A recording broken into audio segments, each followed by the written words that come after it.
Welcome back to the Exploring Growth podcast. Today, my guest is marketing consultant Todd Hockenberry, where we discuss sales influence on marketing and inbound marketing for manufacturers. Stick around. All right, Todd, welcome on. Thanks for having me, Lee. Looking forward to this. Let me quickly introduce you, and then we'll jump into our discussion. I think it's going to be a good one. So Todd and I, we met through a mutual colleague about, I don't know, say 2 or 3 years ago, and we hit it off right away. I think we were at a sushi restaurant or something. And Todd is a marketing consultant in the industrial and manufacturing space, which is super interesting. I love unsexy businesses, right? It's awesome. Part of the reason why I'm attracted to him and his insights. He has written a great book called Inbound Organization. So if you are looking at inbound strategy and you're doing some of that and need some guidance there, it's a great book to pick up. I've read a good bit of it. I don't ever read all my books, by the way. I just use them as reference. Let's see. He has been featured on too many podcasts to count, so I won't try. And actually has had his own podcast for a long time and is reimagining what that's going to look like. We were talking about that earlier. And he's got a lot of great insights for growing businesses. So, one other thing, and he was also an adjunct professor at my alma mater, Stetson University, which is really cool, in the sales department. So I'm honored to have Todd on today. Welcome, Todd. Thanks, Lee. I think we may have the most facial hair of any podcast, Combined, per capita or something like that. I think Definitely. we're going to win that. That's a good goal to have, and the fact that we're already winning that is pretty amazing. Yeah, we met at Stetson. I was an adjunct professor in the sales department there, and what a great school and what a great department. Mm-hmm. And the idea of teaching sales to young people in college was really a fun environment. The kids were amazing, and they really learned, and they were getting great jobs coming out of school. So there are some professional sales programs out there, and Stetson has a great one. Yeah, actually, that reminds me. I was just over there last week, and the sales professor there, who actually introduced us, Professor Riggs, mm-hmm. Dr. Riggs, had me in kind of on a whim to talk to his senior exec sales team or sales class. And I actually recorded it. I'm going to post that as one of my episodes here. So if anybody's listening, they can click over and watch that after this. But we talked about a lot of things. These are seniors that are graduating, going on to get sales positions, SDR roles primarily at they're shooting for the enterprise level, some mid-tier. And we talked about a lot of like what is sales and marketing look like today, which is super interesting conversation. And how everything's changing, like the traditional way of marketing being a brand and not having a personalized face to it.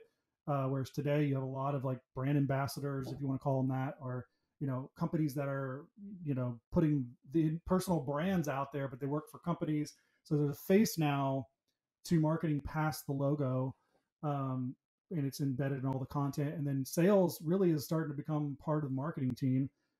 So that whole conversation was super interesting. And in fact, I'd love to have you back and do a roundtable with us three, because I think that you would have a lot to add to that conversation. Now I'm like, oh man, I wish I would have said, let's talk about that today. I would love to do that. I'd be happy to come back and talk about that. I enjoyed teaching the class because the students came in with so many preconceptions about what sales was, mm-hmm. and then even the textbooks we would see, they were almost outdated as soon as they were printed, mm-hmm. and it was just fun to really talk to them and get them thinking about how important sales is to virtually any job. I can remember I had a kid in the class, he was an IT major, and I asked him, I said, well, what do you want to do with your, once you get out of school? And he said, I want to be an IT manager or a CIO somewhere. He's like, this is an elective for me, and it's kind of a filler class. And I said, you don't think you're ever going to use sales? And he said, probably not. I said, really? I said, do you think you're going to have to convince a board of directors to give you a budget or to spend money on a big project, or you have to convince the CEO to invest in new technology? Yeah. He said, yeah. I said, well, that's sales. and he was one of my best students. So, but you forget that the IT people, they hold the keys to the kingdom, right? They get to do whatever they want to do. And they ask you, why are you asking me this question? If I had to like go back and kind of repurpose the sales program, I would say, or even marketing, really, like, okay, here are like the major tenets to be thinking about. And now for the rest of this quarter or the rest of the semester, all we're going to do is every week we're going to sit down and live chat with someone who's on the front lines of sales at an organization, and we're going to ask them all our questions, and they're going to give us answers, and then they're going to have some little 15-20 minute presentation for us. I think that'd be super valuable as we sit today. Now maybe in, I don't know, 2-3 years things will kind of form again, and there'll be a little bit more formalized approach to it. But I think we're in such a weird space right now that that's how everybody's getting their information, is from people who are doing and experiencing, and then giving that feedback. Yeah, I remember when various social channels.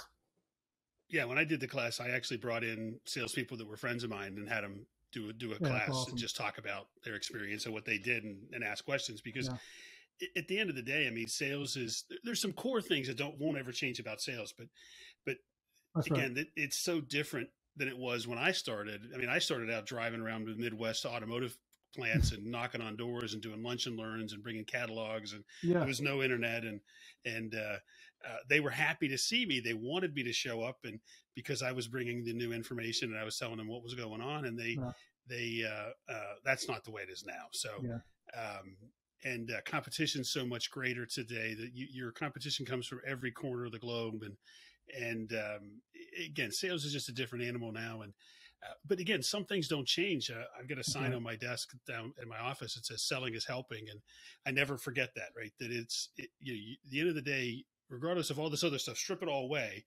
Your goal as a salesperson is to help the other person achieve their goals, achieve their outcomes, manage the process of change in their organization to get their team and their organization to move in the direction they need to go in. And again, deliver the results they're looking for. It's about helping them. Right?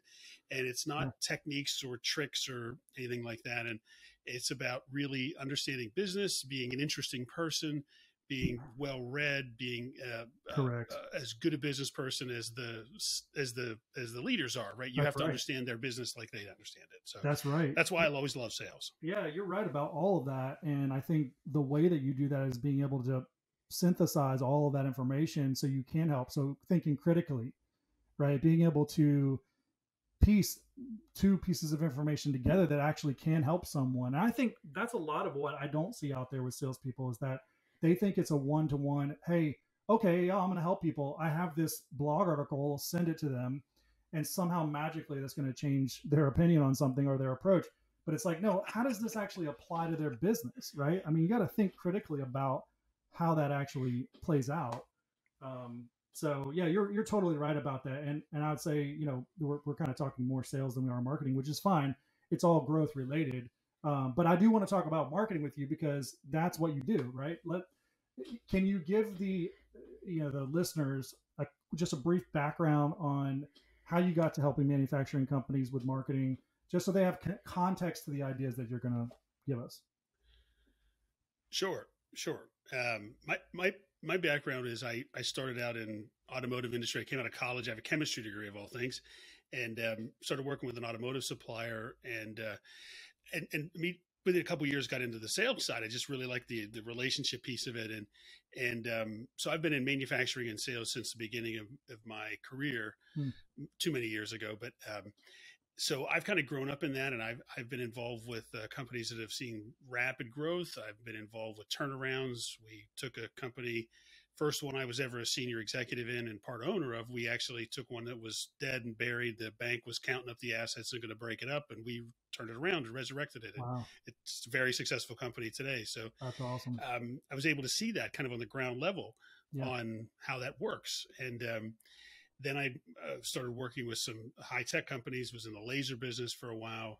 And then 2008 hit, the recession of 2008, and I found myself, I had a sales team of 100 people when I was running sales and marketing for this laser company. And the recession hit, and my last job there was to fire half the team, and then I got fired. So I said, that's it. I'm done. Oh, never working for anybody else again. Wow. I'm going to have my own thing. And that's when I started my own business, and have been consulting and advising ever since. So that's awesome. I mean, that's such a difficult position to be put in, to fire the entire team and then them let you go. Like, it just seems like from a human level, it just seems so cowardice to do that. Like, yeah, I can let one person go, but I can't let everybody go. So I'm going to have you do that. Like, that's just dirty. Yeah, it was brutal. And that's why I said, I'm done. I'm going to pick and choose who I work with. I'd had enough experience and expertise. I knew how to grow businesses, and I knew how to market and sell. And I knew how to, even probably more importantly, I understood how to create an organization that was primed for growth, that could grow, because they're not the same things. Marketing, that's right. There's marketing expertise and there's sales expertise, but putting it together in a way strategically that the organization can handle that is ready for growth is really what I do. And and I go into companies now, and we companies that may have been around for a while, been successful, but want to kind of go to the next level. They've hit a plateau, and we help them kind of think about how the organization is set up and how to create a strategy for growth. So that's really what we do.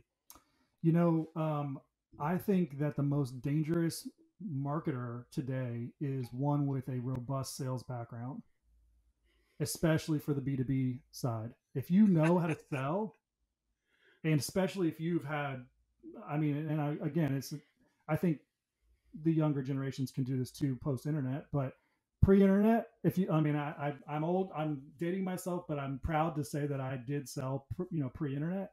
And if you can do that, if you have that sales acumen, like for me, for example, I'm not a salesperson. Like, I don't love getting up and chasing a number every day. Like, I wasn't born and bred to sell and convince someone and do all this. And I think there's an element of if you're going to hit big numbers, you got to have tenacity to go after these numbers. But I understand it, and I've done it, and I've won at it to the degree that I now see marketing from a sales lens. And I think that's why you're having success too, is because you're able to sit in the middle and say, this is not a marketing, it's not an and or an or conversation, marketing or sales. It's an and conversation that we should be having here and working together to produce revenue, right? And I just see, because we're both out there in the consulting world, and you see lots of people doing lots of different things and using lots of different terms. And always, I was talking to someone about this earlier today. Like, I feel like a lot of marketers do this, just sit around and confirm that they're all using the same terms. It's like, do we all are we all on the same page? Like, ABM means account-based market. Okay, yeah, and what does that mean? That seems like all the podcasts I listen to, all we're talking about are these terms, and we're not really getting to where I think you can be dangerous, and that is having marketing and sales operate in the same space. So I'm sure when you walk through the door with clients, they're like, yes, please, let's go. Well, the issue is oftentimes companies, and again, I deal with a lot of B2B companies, right, that the idea is that marketing and sales are separate, that they're these different things. And there's this handoff, or, sales doesn't like marketing. They say they give them junk leads. Marketing says sales doesn't know what they're doing. Right. That kind of disconnect. And at the end of the day, I come in with the perspective of their client. And I say, well, what does your client want? Right. What does your customer want? They don't care about your marketing department. They don't care about your sales department. They really don't care about you a whole lot. So, but what they care about is themselves. And are you built in a way that takes care of what their issues are and their needs are, that serves them? And too often, this is where I see a lot of companies get it wrong. There's, especially in the manufacturing and industrial space, there's this over-reliance on sales and an underappreciation of marketing. Correct. There's this, that marketing's a cost and sales is an investment. Right. Oh, we want to grow. Let's just hire another salesperson. Right. Oh, we want to grow. Let's go to another trade show. Right. And the marketing people, well, they take care of the details. They're kind of the tactical people. Sure. They run our email campaigns. They can maybe take care of the website. They set up the trade shows, but they're really not a strategic voice at the table. And I see too many technical companies driven by the technical side, right? It's the engineers, more often than not, the founders or the leaders or technical people. They understand the technology and the space. They're not salespeople, or they're not marketing people. So too often I see the CEOs and owners of these companies not appreciating marketing. And the key is that again, I hate to even say this because it's so cliche at this point, but buyers have changed because of the internet, right? Yeah. But I still see too many companies that don't get it, that they don't create content on their website that's helpful. They don't recognize the kind of self-serve aspect of buying today. They do not go much beyond their catalog and what they put online, and they totally underappreciate this idea of inbound, and they miss that early part of the process, where they're not getting in front of people when there's kind of researching and considering things. But they all say the same thing to me. They say some version of this, Lee. They say, if we get in front of qualified prospects, we do great. Yes. Like, well, no kidding. No kidding. I hope you would. I hope you would do well if you're in front of qualified prospects. But, they're not making the leap from that to, but we're not getting in front of enough qualified prospects. Yes. Why is that? Right. And it's usually because they think they haven't, maybe gone to enough shows, or they haven't, it's very rarely that they haven't done a good job of telling their story and content. It's very rare that they're going to say that. Now, they may say, well, we don't get a lot of people on our website, or we don't get many leads from our website. That's the symptom, right? The problem is they're not thinking content, and they're not sharing it and creating anything that's valuable that attracts people to them. That's the difference, right? You got to attract people to you to get them to be interested in you. Because believe me, I don't need to be interested in you if I don't want to be. I don't have to take your call. I don't have to take your visit. I don't have to take your email. I don't have to go to your booth, right? I have control. I do not have to pay attention to you. You got to give me a reason to pay attention to you. And I think too many companies just kind of miss that. Yeah. And they think about, instead of investing in, if they want growth, instead of investing in that front end piece, they typically try to invest in the back end on the sales side. Yeah, I agree. And what it makes me think of, the way I think about them in my mind are, they're focused on what they've always done, which is sales heavy. They're focused on preservation, not a proactive approach to more fully understand who it is that they are serving and how they can serve them better. So this whole idea of land and expand, right? They're not even generally, if they have that mentality, they're not even expanding the accounts they have. And I've seen that they're not even doing a great job on retention. It's just sort of preservation. I think that's how a lot of businesses operate.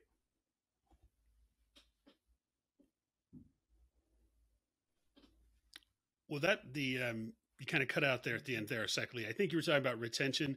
The issue is, what's another big issue I see is that the ideas of marketing are not extended through the entire life of the client, and that the relationship is often left to the sales team, or heaven forbid, the service organization. Well, if they need something, they'll call us, right? That's right. And there's not this proactive marketing, right? You need to continue to market to your audience and your customers.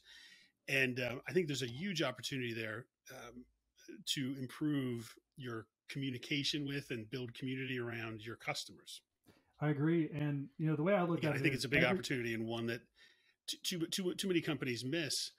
And, it was, somebody told me recently, they said, if you don't listen to your customers, your competitors will, something along those lines. Right. So you better be listening to them. Well, to that point, I agree 100%. And, I think that the way I look at it is, everything is dying. It's just at what rate, right? And I mean, us as people, we're dying, right? Companies are dying, but they're going to put themselves out of business. If they continue down that path. And I don't think they really realize the severity of the way they're operating. So having someone come in from the outside and wake them up to the sort of smelling salt of consulting, to say, hey, you kind of headed down this path, and you're not paying attention to any of these things, and you got where you are doing certain things, but those things are fine, but you got to do a lot of other things too, and you got to do things a lot differently. I think that's baby step number one, right, on the Dave Ramsey program. But it's like, who are you serving right now? Do they even like you? Are they loving your service? Probably not. Let's understand why. How can we make that better? Right? What else do they have needs for that your competitors are probably already serving, and just waiting? The lions that are sitting there on the edge of the carcass that's been killed, and they're just waiting to take over the whole account, you're about to lose these accounts, right? Like there's so many aspects that I uncover when I meet with companies that generally they're missing out on all of these things. It's not just one thing.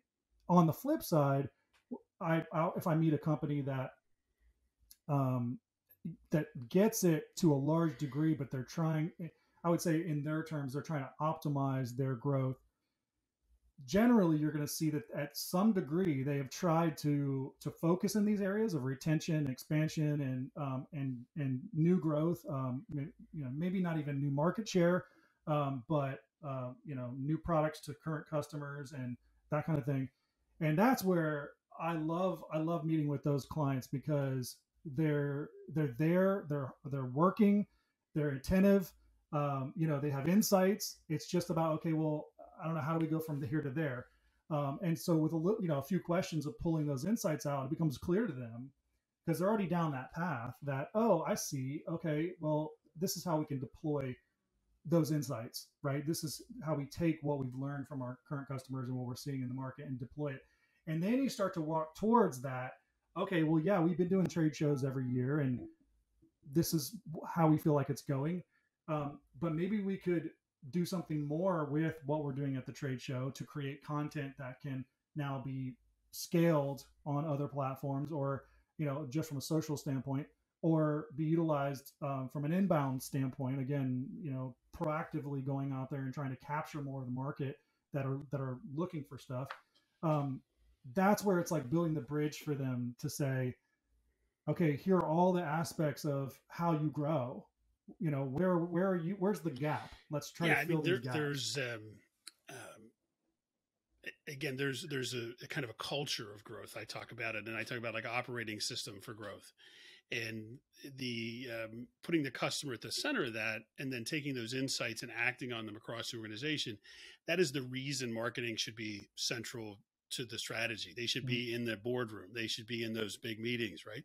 That's why the CEO needs to understand what's going on, because it's not marketing as a tactic. It's marketing as, this is what our customers are seeing, experiencing, and living, and how do we impact that? That's the purpose of the business. So it's a shame if product's driving that and not marketing, but that's unfortunately the way it is in too many places. I want to shift gears really quick to specifically talk about inbound marketing. Where do you feel like inbound is at right now? Kind of state of inbound marketing from Todd Hockenberry, right? First of all, describe, I think, more broadly, because I think even a lot of people listening to this may not know what inbound marketing really means. And then where do you feel like we're at and where it's going? Yeah, inbound marketing in a high level, general sense is the idea that you need to be attractive as opposed to interruptive in your outreach to the market. You pull people towards you because you're creating such interesting content, helpful content, or helpful community, or resources on whether it's social media or the internet or websites, or even it could be live events, right? The idea of inbound is that you're attractive, and you're kind of, it's about them coming to you as opposed to you banging them on the head and interrupting. That's essentially the long and short of it. I will talk about, like, you could do a cold call. Well, what could be more interruptive than a cold call, right? Well, guess what? There's a way to do that in an inbound way where you can call somebody. I look at cold calls as, if I do my homework and I really have a good message, and I've targeted you, and I've focused, and I really know how to help you, and I know you have these issues, and I know how to help you, I owe you my effort to reach out to you, and it may include a call, right? There's a right and wrong way to do that, right? So inbound is about being attractive and creating marketing and a culture that attracts people to you. And again, it's starting to include sales and service and customer success. And our book was Inbound Organization, where we were taking these ideas and applying them to the entire organization, and including things like legal department and accounting and finance. And there's ways to be inbound. So ultimately, to me, inbound is about tailoring your outreach and your business to your customers. It's kind of that simple, as opposed to saying, this is what we want to be. You do or buy what we want to sell you, and or act the way we want you to act, or or else. So, and again, inbound, the state of inbound to me is it's mainstream. It's Mm-hmm. kind of marketing now, Mm-hmm. right? Who doesn't, there are people that don't focus on it. But at the end of the day, if you think about influencer marketing, I always tell CEOs, I ask CEOs, if you want to learn about what's going to come in your market eventually, if you're B2B, and look at consumer marketing, or like talk to your kids, talk about what your kids are doing, right? They're on TikTok, right? Who's doing manufacturing on TikTok? It's probably somebody, but I guarantee you in 10 years, that's where people will be posting manufacturing industrial videos on TikTok. They're going to be there. Because remember, these young people today are your buyers of tomorrow, right? That's so right. They're not going to change to the way you want to buy. They're going to buy the way they want to buy. So, study, I look at, inbound as part of the marketing mix. It's, the traditional inbound was really about content and marketing and your website. That's expanded. But the idea, the mindset of inbound to me is the most important piece, because regardless of the tactics, how you attract people, if you have that mindset, you're going to create things that are attractive, that people want to be part of. That's inbound to me, right? So to me, it's strong. To me, that mindset is the winning mindset for the future. And the companies that get it right are going to be the ones that win. The companies that think they can just continue to hammer people over the head with the same old messages, they're the ones that are going to lose. Yeah. And, I think as you extrapolate that into, from the mindset into practice, from my perspective, it's all about creating a strategy of how you're going to deploy that mindset. Right. And I'm saying it like that because I people that are listening to this, that are running companies, and they're like, it's just stale. We get it. We need to grow. We want to do things. We have money to spend, or we maybe have a small team, whatever it may be. How do we do it? Right. Well, first it does start with a mindset, like you said. And if they say, okay, well, we could get there quickly, or we're there now, how do we do that? I think it's not about all the latest tactic that they may hear. Because I think what happens, and I'm cognizant of this, like as I'm launching this podcast out into the world, being a consumer of information myself, and a business owner, and all of that. I think you can easily get caught up in the latest tactic. Everybody's on TikTok. You got to be on TikTok, or you need to do Google ads, or you need to Facebook ads, whatever the latest thing is. You can get caught up in it. And I think what you're saying here is it's not as much about the tactic as it is about the high level thinking about how you're sort of authentically taking your company and your team and your brand to your market, to your audience. And if you've got that as a focus, then you can start putting in the tactical part of it that forms that initial strategy. It doesn't have to be perfect, but I think people get caught up in a silver bullet. Like, what can we do that will get us more, like you said, more qualified people that we can close?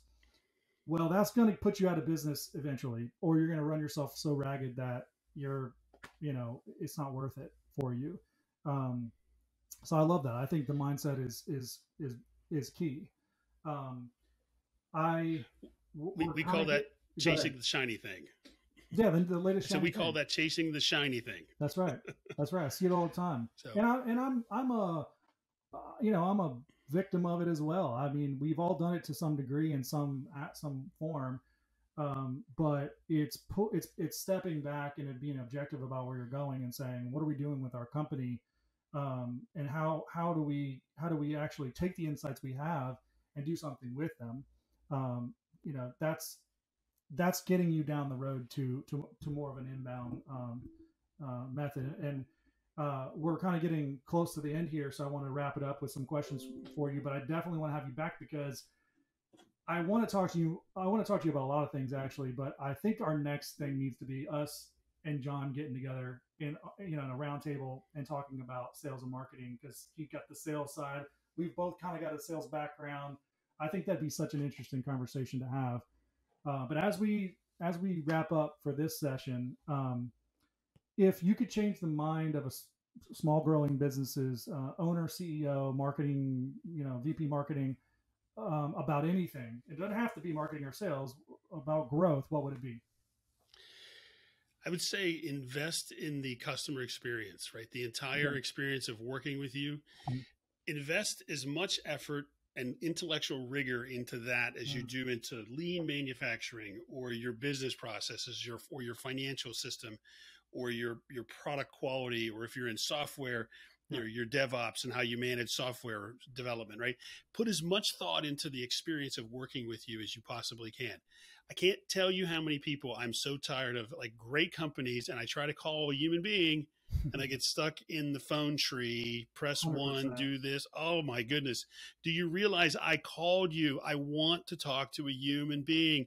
Don't give me a machine, right? If I want to self-serve, I'll self-serve on your website, right? Yeah. So I tell CEOs all this all the time. Like, have you seen your website lately? Have you tried it? Have you used it? Is it good? Nope. Do you like it? You know, or does it just look pretty and they just gave you a nice pretty thing to make you happy, but it's I can't get what I need, right? It's not helpful. So I mean, to me, look at your entire experience. Look at how you ship things. Look at what happens when the phone rings. Look at what happens when an invoice goes out, or all of it, right? Make it so good and so easy to use and so wonderful to work with you that I'm so happy to be part of this, right? I want to work with you, not just the product, not just the software, the whole experience, right? Just focus on it, obsess over it. That's the right word, obsess over it. Yeah. Because that, in the end of the day, that's your only competitive advantage.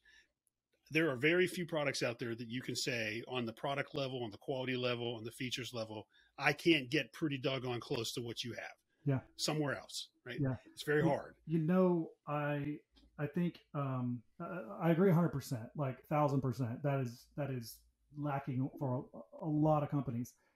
And to tie all this together with the inbound mindset we're talking about, if you were to just do that, and if you increase that experience and you did one thing a month, you say, we're going to increase how people, hit our website and interact with us.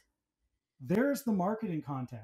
If you document that and then put that out there wherever and say, hey, we're getting better for you. It's just as simple as this. We're getting better for you. Here's a video on what we did to improve for you. And there you go. I mean, that's so simple to do. But I think it's lost because, again, it goes back to that mentality. They're not thinking about the user experience. So therefore, they're not really thinking about the customer, and it all kind of goes together. Now.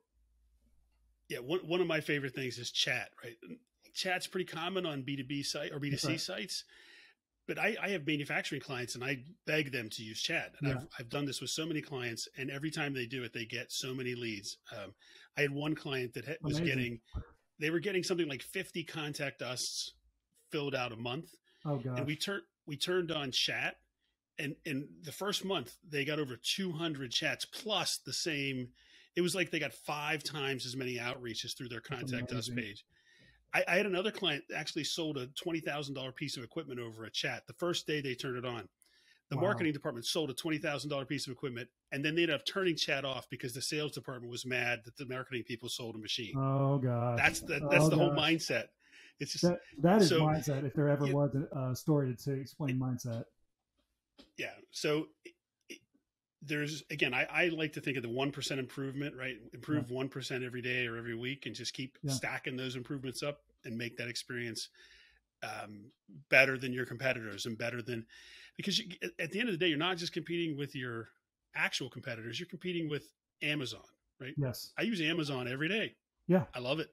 And that's what I want. I want my buying experience to be something like that. That's what people expect. So you better give it to them. Yeah, I mean, when you say you're competing with Amazon, I think people could think, well, I'm not competing with Amazon. Well, no, not literally. But if someone is your customer that also buys from Amazon, they're expecting you naturally have to be like Amazon. Unfortunately, you have to keep up. And if you're not anywhere close to that, they're going to say, well, this is what I'm used to. And you're 100% right. Okay, so again, I don't mean literally competing with Amazon. What I mean is, sending me recommendations based on my history and communicating with me regularly and making getting things quickly, that kind of stuff. Right. Okay, let's wrap this up with a final, well, actually 2 questions. Where can manufacturers find you?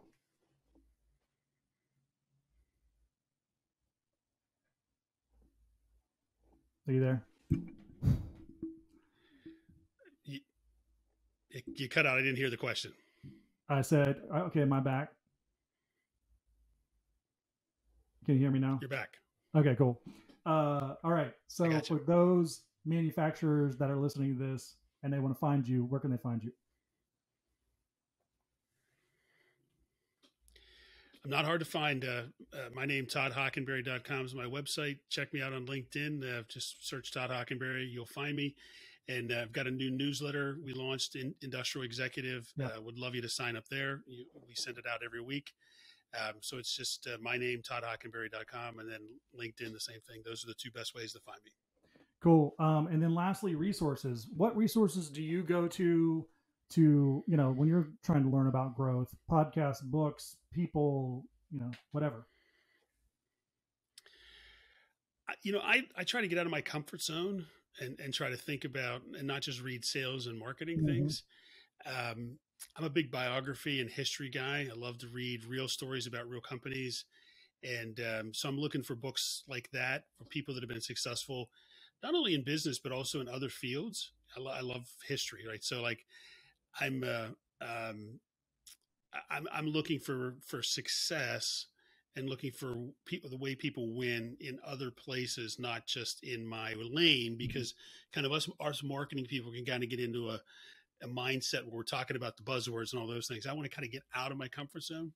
So if you're B2B, I would say, look at what B2C marketing is doing today. Look at what, ask your kids, right? Ask your kids of what's influencing them and what are they paying attention to and why, and get out of your comfort zone. But if nothing else, I would say CEOs and executives, pick a couple of marketing leaders and pay attention to them. And, just try to kind of understand where some new ideas are coming from, and don't just assume that that because you haven't done it, it's not worth doing. That's great. Thanks again, Todd. I very much enjoyed it, and definitely going to have you back for that roundtable. But anything else you want to say before we go? Keep doing this, Lee. I love it. I love talking about growth, and all you leaders out there, it's a great time to be running a company. You have great opportunities to do amazing things. And the people that I work with and that make things that are manufacturing industrials are super smart people that have great products and really know how to help people. And I love working with them. And again, just get out of your head, think about the experience, and you'll be just fine. That's great. All right. Thanks again, Todd. And I'll be talking to you soon. Hey, I really appreciate you tuning into this episode of Exploring Growth. I'm trying to get this in the hands of as many growing businesses as possible so they can take this practical wisdom and deploy it in their companies or with their teams. If you're getting some value out of this show and know someone who should listen as well, would you consider sharing it with them or leave a positive review on the platform in which you're listening or watching? YouTube audience, leave a comment below with something you liked or your perspective on what we discussed. I'm grateful for everyone that tunes in every week.